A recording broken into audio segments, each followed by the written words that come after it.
சிவாய நமக்கு இந்த பௌர்ணமிக்கு நான் வந்து அங்கே கணக்கம்பேட்டிக்கு போயிருந்தேன் சாமி. சாமி பைரவரை போய் பார்க்கலையா அப்படின்றாரு.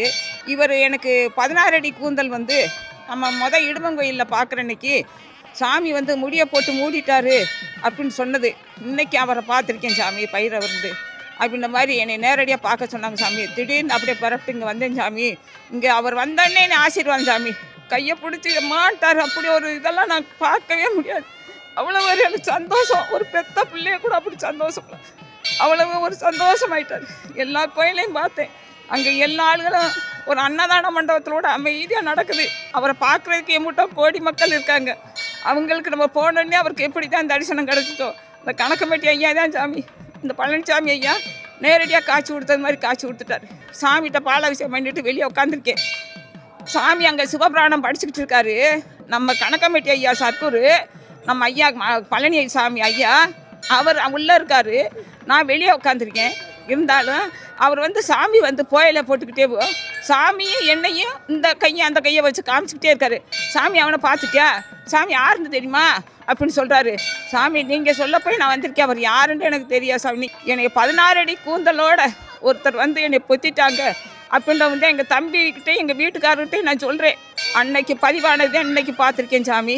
இது பெரிய அதிசயம் சாமி. அங்கே இடுமமலையில் எண்ணெய்க்கா போட்டு பைரவா வாங்க சாமின்னு கூப்பிட்டுருக்கோம். அப்போ நேரத்துக்கு தான் இன்றைக்கி காமிச்சாரு. ரொம்ப அதிசயம் சாமி. ஐயா, என் பேர் லோகேஸ்வரி, தூத்துக்குடி மாவட்டத்துலேருந்து வரேன். எனக்கு இப்போது 47 வருஷம் ஆகுது. நானே எல்லா கோயிலுக்கும் போயிருக்கிறேன். தமிழ்நாட்டில் இப்படி ஒரு கோயில் இருக்குங்கிறதே எனக்கு தெரியாது. எங்களுக்கு இந்த வருஷம்தான் எங்களுக்கு பிரபஞ்சம் இந்த இதை காமிச்சு கொடுத்துருக்கு. அவ்வளோ ஒரு அற்புதம் பார்த்ததில் எங்களுக்கு ஒரு சந்தோஷம். இவ்வளோ எங்கே சுற்றி வந்தாலும் இப்படி ஒரு இதை நான் இங்கே பார்த்ததே இல்லை.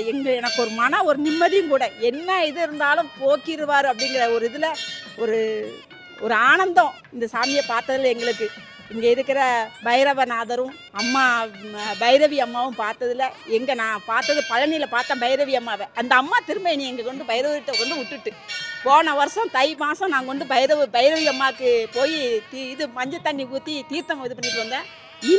இந்த பௌர்ணமிக்கு என்னை இங்கே கொண்டு வந்து இந்த பைரவர் வந்து நிப்பாட்டிடாப்போ என்னை பார்க்க வச்ச இந்த பிரபஞ்சத்துக்கு நன்றி. இந்த கோயிலை பார்த்திங்கன்னா தமிழ்நாட்டில் எல்லா மக்களும் வந்து பாருங்கள், அவ்வளோ ஒரு அற்புதமாக இருக்குது. அவரை பார்த்தாலே எங்களுக்கு போகவே மனசு இல்லை. இந்த அம்மா சொல்லி தான் நாங்கள் வந்தோம். போன மாதம் நாங்கள் பேசினோம். இந்த மாதம் நாங்கள் கிளம்பிட்டோம். நாங்கள் இவரை பார்க்கறதுக்காக நாங்கள் கிளம்பிட்டோம். ஒவ்வொரு நாளும் எப்போ போவோம்னே இருந்தது. அது எங்களுக்கு இந்த பௌர்ணமியில் எங்களுக்கு கொடுத்து வச்சிருக்கு. ஓம் பைரவரே போற்றி, ஓம் பைரவரே போற்றி, ஓம் பைரவரே போற்றி.